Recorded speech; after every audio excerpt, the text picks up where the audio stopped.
Hey y'all, I'm trying to do a short video. You guys know it's impossible for me to do a short video, so please bear with me, but I got something important to share with you and I'm so excited to share this. I got my notes in front of me. I did a lot of research today after I became aware of this information, so here it is. Early this morning while I was cleaning up, I was listening to the news, and that's what you hear in the background, CBSNews, they're reporting on something. And earlier today while I was cleaning, I really wasn't paying attention, but something caught my attention. And what it was, they were talking about the mass shooting that had happened in Florida about a week or so ago. And I don't remember the city, but it was the one where the boy brought the AR-15 rifle into the school and shot several kids. Well, anyway, they were talking about there was a fake news incident that occurred based on that. Somebody had acted like they were one of the news reporters, and they had did a tweet requesting pictures of dead bodies, any of the dead bodies. They said that the reporter that this person was impersonating did not do that, that their, I guess, the account that did the tweet was made to look like that. And so basically with the news report, they were talking about setting up some type of regulation or something to prevent a lot of this fake news from going forth. Now, in the process of all of that, you all know we've been hearing a lot the term fake news a lot from President Trump. We've even experienced it with different people who are in the limelight having fake news, fake death reports made on them. Sort of like the only one that I could think of is Will Smith's son, Jaden, the fake report that he had died. So we've experienced fake news. We've seen it. Anyway, as I was looking at that, immediately what I thought of was frogs. Frogs, yeah. I know it sounds crazy, but catch this. When I thought of that, I had to go and run and get my Bible. One of the things I remember hearing growing up was that frogs represented, in Revelation, it represented propaganda. Which is, well, I looked the word up. It says it's the spread of information in support of a cause. It's not so important whether or not the information is true or false, or if the cause is a just one or not. It's all propaganda. That's what it says. So it's the spread of information in support of a cause. So anyway, I ran to go get my Bible, and I knew exactly where I was going. Revelation. Because there's a chapter in Revelation that talked about these frogs that, or these unclean inspired expressions. So let me look at that. This Revelation, let me share that. Oh, if you got a pen and paper nearby, you're going to definitely want to take notes on this. Definitely want to take notes. So it's Revelation chapter 16, which verse 13 and 14 we're going to be looking at mainly. And this is a scripture that has been fulfilled. I also want to say this real quick before I read the scripture. This fake news, or this has been going on for a while. I'm just now catching this. So when I say that this scripture has been fulfilled, I'm not saying that it is just now being fulfilled. It's been fulfilled or coming into the fullness of its fulfillment for a while. I'm just now catching it. I'm just now catching it. Revelation chapter 16, verse 13 and 14, it says, "And I saw 3 unclean inspired expressions that look like frogs come out of the mouth of the dragon, out of the mouth of the wild beast, and out of the mouth of the false prophet." Verse 13 says, "They are, in fact, expressions inspired by demons and perform signs, and they go forth to the kings of the entire inhabited earth to gather them together to the war of the great day of God the Almighty." So we're going to look at this. These unclean, expired expressions. What does that have to do with social media? We see here that John said these 3 unclean, inspired expressions looked like frogs. What does any of this have to do with social media? I can't wait to share this with you. First, we're going to look at, well, I don't want to go too fast. Unclean. I ended up looking up words, definition of words. I wanted to make sure, even as I read this, like I could read it and think that I know what I'm reading, but I really, really definitely want to know beyond a shadow of doubt. So unclean, I looked that up, and it doesn't just mean dirty, which is what we would initially think. It also means morally wrong. Morally wrong. So think about it. Those different people that's in the limelight, different stars and so forth, having reports made on them saying that they are dead, or however, you don't think that's morally wrong? Jaden Smith, again, Jaden Smith is the only one that I could think of, and I don't know why he's the only one I could think of at the time. But the report that was done on him, that he was dead when he wasn't, that's morally wrong. For somebody to impersonate another person and ask for something as hurtful as pictures of the dead bodies, that's morally wrong. So unclean means morally wrong, inspired to give someone an idea about what to do or create, express, or to cause someone to have feelings or emotions. Inspired. Expressions, the process of making known one's thoughts or feelings. So John said he saw 3 unclean, inspired expressions. They came out, that looked like frogs. They came out of the mouth of the devil, or out of the mouth of the dragon, excuse me, out of the mouth of the wild beast, out of the mouth of the false prophet. So the first thing that I'm going to look at, or that I looked at today, and that I'm going to share with you, is that he said these unclean, inspired expressions looked like frogs. I'm like, what? I had to think again about social media. They didn't have that back then. They didn't have social media back then. They didn't have tweets back then. So John, when he was caught away to heaven and he was seeing everything, and he looked down on earth and he was seeing all this stuff on earth, he was trying to describe it as best that he can. So how is it that I know that he was talking about social media, about the tweets, about, and I say the tweets because they're small, but how do I know that he was talking about that one? Let me share that with you. First, we have to look at the characteristics of the frogs. So I have 6 listed. First, they're known for their ability to jump. The second is they have long back legs, which helps them to jump far. They need to live by water. They could live on land, but in order to breathe, they must have water.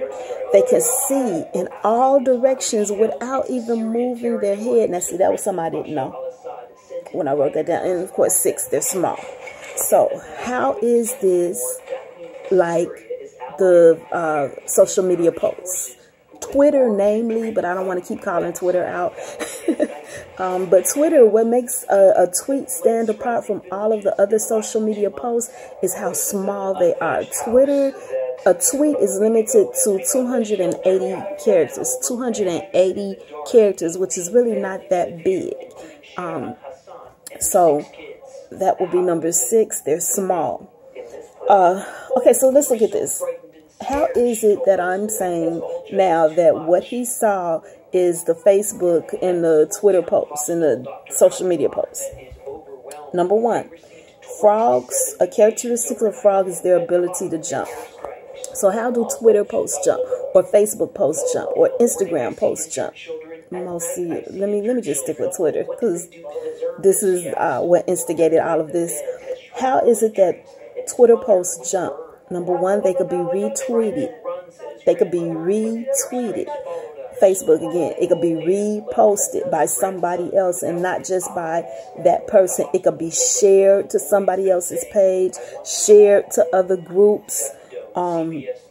That's the same as it jumping, because where it started with one post, when a person begins to share posts to their own page, these posts are jumping now, and they're being seen. And whether or not the person that shared the post knows the other person that initially created the post, or vice versa, these posts can still jump. Long legs of a frog helps them to jump far. Right now, because of social media, our Facebook posts, we could communicate with people in a whole nother country.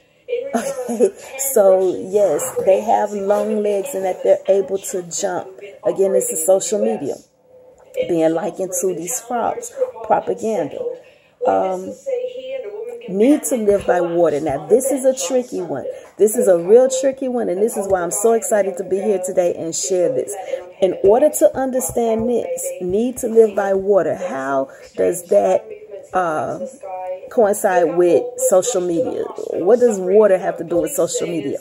You got your pen and paper handy, right? Write down Revelation chapter 17. We're going to look at verse 1 and we're going to look at verse 15. Revelation chapter 17 is going to give us the answer to the fact that they live by water.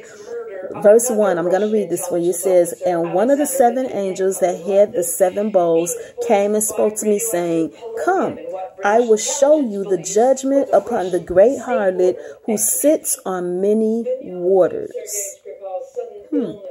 So he's about to talk about this great harlot that sits on many waters. So we're going to skip down and we're going to go over to verse number 15. Verse 15, this is Revelation chapter 17. Verse 15 says, and he says to me, the waters that you saw where the harlot is sitting mean people and crowds and nations and tongues. The water means people and crowd and nation and tongue. He's not talking about the water that we drink. He's not talking about that. He's talking about peoples and crowds and nations and tongues. How is it that this is reference to social media? It says frogs need to live by water. What makes social media so effective is that we're able to interact with people and crowds and nations and tongues. Okay, we're able to do group messaging and do chats and set up groups in the back in a message area, and that's living by water. People, it says again, Revelation 17:15. The waters that you saw means peoples and crowds and nations and tongues. The fact that we're able to do Facebook Live, and again, this is a video, this is not Facebook Live. I'm still not comfortable with Facebook Live. But when you do Facebook Live, for instance, Florida News, Tampa News, I think it is Tampa, Florida News, they do live broadcasts a lot. And I am connected. I do follow them. I am connected to that page. So whenever they're doing a live broadcast, it shows up in my news feed and I'm able to watch them. And as I log on to watch a live broadcast, there's people from all over, other cities, other states that are watching these live broadcasts also. And we're able to communicate. So it needs to live by water. It says frogs, we're talking about frogs now, and we're comparing it to social media, to the post. It says it can live on land, but it needs water in order to breathe. So it could live on land. I could have my own feelings and thoughts about something, and however, I could write what I feel and think, but in order for it to breathe, in order for it to spread, it needs water. It needs a platform. And so whenever you post anything on social media, especially when your posts are public, it is open to anybody. And when you get to hashtagging, hashtag this, hashtag that, it is seen all over. The most famous hashtag that I remember is now I can't even think of it. Forever. Oh my gosh, I can't even think of it. It was the couple that got married. I'll come back to that. But I know y'all know. For those who seen it, I know they know. And I remember staying up all night watching this over and over and seeing different people that I know, that I particularly know, post, as well as people that I didn't know post. So yeah, it can live on land, but it needs water in order to breathe. Anything that I post, it can stay on my page, but in order for it to spread, it needs to be shared. So that's why a lot of times when you find people doing the Facebook Live and you find people marketing and really trying to reach other people, you'll hear them tell you to share this, to like it and to share it. And the reason why they want you to like it and to share it is so that it can breathe, so that it can spread, so that it can reach more viewers. A frog can live on land, but it needs water in order to breathe. It can see in all directions without moving their heads. That's an amazing one. Okay, how does this apply to social media? How does it apply? Well, I have several Facebook pages for different reasons, and I have several Twitter pages, and the Twitter page that matches the Facebook page, if I post anything on Facebook, it would automatically post on Twitter without me opening up a new page and pulling up my Twitter account. I don't have to do any of that. It will post. Here, come on. Come on. Come on. It will post on Twitter. So it can see in all directions without moving their head. The same thing, vice versa, with going from Twitter to Facebook. If I was to post something on Twitter, it will go automatically to Facebook. Okay, so the same thing with Twitter. If I post anything on Twitter, it will go automatically to Facebook without my having to open up a Facebook page. Now, my blog, if on my blog page on my WordPress.com, if I was to post anything on WordPress.com, it will post on my Twitter page, it will post on my Facebook page, but the Twitter and the Facebook won't post on the blog press. But that is where, again, you can see in all directions without moving your heads. That's me not having to open up any page, any other page to repost or retype what I did. So I could post something and it'll automatically post. Again, we're talking about social media, and how I'm telling you all that this is a fulfillment of Revelation chapter 16, verse 13 and 14. And the other thing is that they're small, and again, a tweet is 280 characters, so that's relatively small in comparison to all of the other social media sites where you can, like me, post these, as people tell me, long dissertations or whatever. I just get to typing, y'all, because I'm a writer. So, with that being said, let's go back to the part about the water where we looked up Revelation 17, 1 and 15. And again, you want to remember that, especially verse 15, because it tells us who the water represents, and that's people and crowds and nations and tongues. So with that in mind, let's go back to verse number 13 of Revelation chapter 16. So John saw these three unclean, inspired expressions. He said that they looked like frogs. They had the characteristics of frogs, and that's how he described, and what he was talking about was these posts, these social media posts. That's how he described all this that he saw as he was seeing a post pop up here and there and everywhere. And he said that they came out of the mouth of the dragon, out of the mouth of the wild beast, and out of the mouth of the false prophet. So now, you got your pen and your paper, right? Write down Revelation chapter 12, because now we're going to find out who everybody, who is represented. So we're going to start with the first one. The first one came out the mouth of the dragon. Revelation chapter 12, verse 9 gives us the answer to who that is. Just like Revelation 17, verse 15 told us about the water and what the water represent. Revelation chapter 12, verse 9, it says in reference to this dragon, it says, "So down the great dragon was hurled, the original serpent, the one called Devil and Satan, who is misleading the entire inhabited earth. He was hurled down to the earth, and his angels were hurled down with him." I'm going to read that again. "So down the great dragon was hurled, the original serpent, the one called Devil and Satan, who is misleading the entire inhabited earth. He was hurled down to the earth, and his angels were hurled down with him." That's verse 12. So the dragon, John saw these frog-looking, inspired, unclean, inspired expressions coming out the mouth of the dragon. We're told that's Satan. Verse number 13 says, "And when the dragon saw that it was hurled down to the earth, it persecuted the woman and gave birth to the male child." Now, there's a reason why I wanted to share this with you. I'm so excited to share this. And it's not like I haven't shared it before, but to be brought back to that again today. So, verse 9, we know that the dragon was Satan. But pay attention to this. "Now, when the dragon saw that it was hurled down to the earth, It persecuted the woman and gave birth to the male child. Why did I read that? In your notes, write down Revelation chapter 13, verse number 1. We know that the dragon is Satan, because the scripture just told us that. In Revelation chapter 16, verse 13, these three inspired expressions that look like frogs that John saw, one came out of Satan's mouth, out of the dragon's mouth, which is Satan. One came out of the wild beast's mouth. So now we're about to find out who the wild beast is. Revelation chapter 13, verse 1. It starts off by saying, and it stood still upon the sand of the sea. It stood still upon the sand of the sea.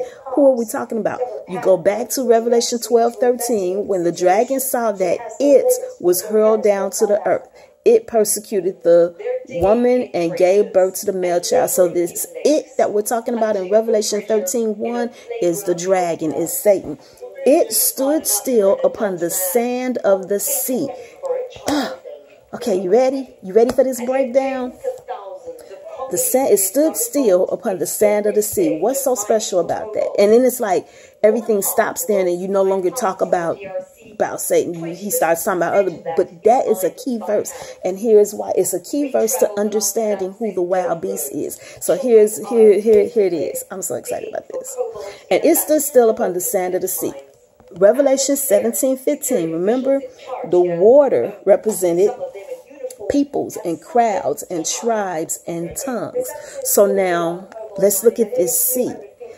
A sea is a great body of salt water. It represents the waters of the earth. The sea represents the waters of the earth. It is a great body of salt water. Now, all of the waters are not salty. It's not salt. Okay, it represents a body of salt water. Why is this important? Look at Matthew chapter 5, verse 13. You might want to write that down in your notes. Matthew chapter 5, verse 13. I probably need to turn there. There, Jesus, he was talking to his followers. And he said to his followers, this is verse 13, he says, you are the salt of the earth. And then it says, but if the salt loses its strength, how will its saltiness be restored? It's no longer usable for anything but to be thrown outside to be trampled on by men. Jesus said to his followers, you are the salt of the earth.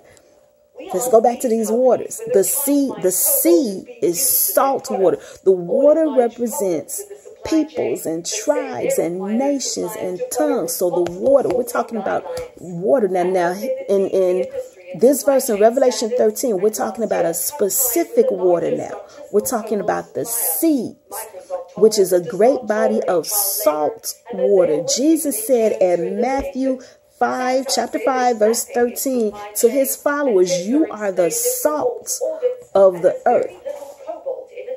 The significance of this, understanding the salt, he's saying to his followers, we're supposed to make a difference. What salt does is it slows down the decay process in meat. That's what salt does. It slows down the decay process in meat. So what he was saying to us is that we were to be a preservative. We were to slow down the moral and spiritual decay of the world around us. The salt. We were to slow down the moral and spiritual decay of the world around us. He said to us, we are the salt of the earth. The devil, Revelation 13:1, stood upon the sand of the sea. He didn't stand in the sea. He stood upon the sand of the sea.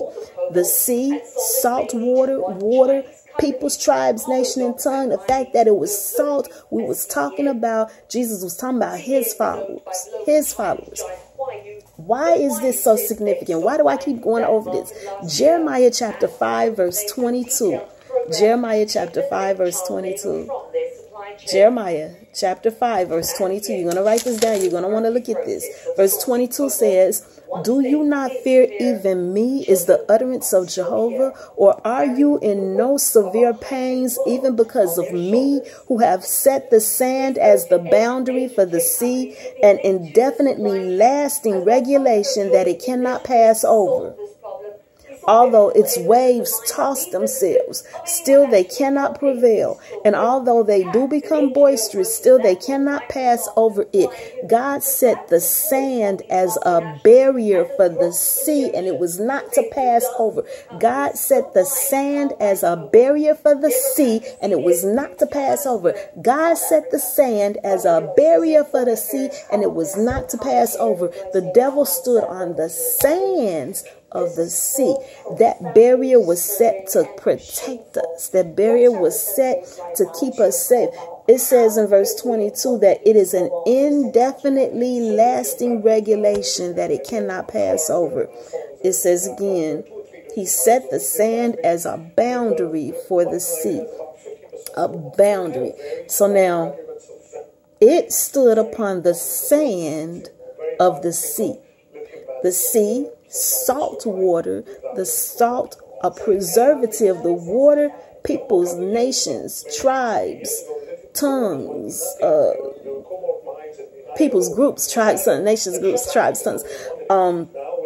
So the significance in this, if you go back to Revelation chapter 13, the next thing that you're going to see, now remember Jeremiah said that the sand was a barrier for the sea, and the sea was not to pass over, right? So going back to verse 1, Revelation chapter 13, and it stood still upon the sand of the sea, and I saw, this is John speaking, he said, and I saw a wild beast ascending out of the sea, with 10 horns, 7 heads, and upon its horns 10 diadems, and upon its heads blasphemous names. Now look, we're going to keep focused.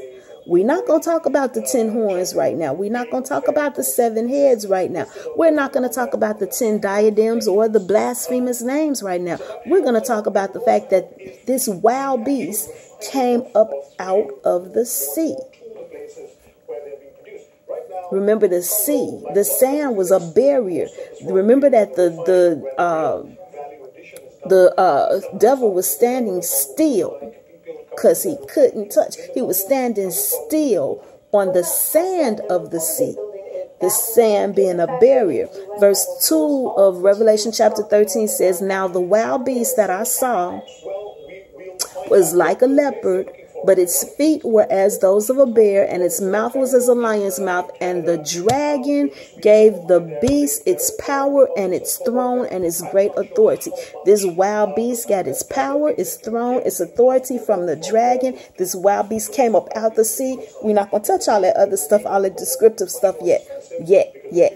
We're not going to touch it yet. We're going to look at the fact of where this beast came from and who gave it its power. The dragon gave it its power. It came up out the sand. Who is this beast, or what is this beast? The sea. Let's look again at that sea, that salt water. The fact that Jesus was talking to his followers and he said, you are the salt of the earth. Let me go back. That's Matthew chapter 5. And it was verse 13. He said, you are the salt of the earth. But now check out what he said next. He said, but if the salt loses its strength, how will its saltness be restored? It is no longer usable for anything but to be thrown outside and trampled on by men. To be thrown outside. The wild beast. Who is this wild beast? Because remember again, Revelation chapter 16, verse 13. These 3 unclean, inspired expressions that John saw. One came from the dragon, which we know is Satan. The other one came from the wild beast. Who is this wild beast? Well, let me tell you. The Bible teaches us that at the mouth of 2 or 3 witnesses, every matter is solidly confirmed. 2 solidly confirms the matter. Both Peter and Jude, the brother of Jesus, talked about mankind as wild beasts, unreasoning animals, not just mankind. Let me correct that. Peter and Jude referred to wicked men, disobedient men as beasts, as unreasoning animals. Wild, meaning that you're uncontrollable. So, who was this wild beast? Again, they came up out the sea, out the salt water. These are people who were once followers of the Lord Jesus, but they began to be disobedient, unreasoning, wicked. I'm going to give you this. Revelation 11:17 talks about this wild beast. Revelation 13:18 talks about the gross imperfection of this wild beast, that it had a number, of man's number, 666. Again, talking about wicked men. But these here, they came up out of the salt water. It's Revelation 13, verse 1. They came up out of the salt water. Revelation chapter 16 goes on to say, chapter 16, verse 14, the other inspired expression came out of the mouth of the false prophet. I really don't have to go into that. I don't think I really had to go into false prophets or description of that. But it had a job. It had a job. These inspired expressions, these frog-like expressions had a job. Verse 14 tells us the job. This is Revelation chapter 16. It says, they are in fact expressions inspired by demons and perform signs, and they go forth to the kings of the entire inhabited earth to gather them together. This is the job now. To gather them together to the war of the great day of God the Almighty. Verse 15 says, look, I'm coming as a thief. This is what Jesus said. I'm coming as a thief. He's going to catch many off guard. That's even what he said in Matthew chapter 24 when he talked about the last days, that he was coming as a thief. He says, happy is the one that stays awake and keeps his outer garments, that he may not walk naked and people look upon his shamefulness. Happy is the one that stays awake and keep his outer garments, that he may not walk naked and people look upon his shamefulness. Now, back when I first was following Revelation real tough, and I got to get back into it because now I got to start from this verse and go backwards and see what I missed. But at the time that I was following it, I was looking at where we were in time as far as the fulfillment of this book. And one of the things that I noticed in verse number 12 of Revelation chapter 16, it speaks of the sixth bowl being poured out. This angel with the sixth bowl, it says, the sixth one poured out his bowl upon the great river Euphrates, and water was dried up in the way might be prepared for the kings from the rising of the sun.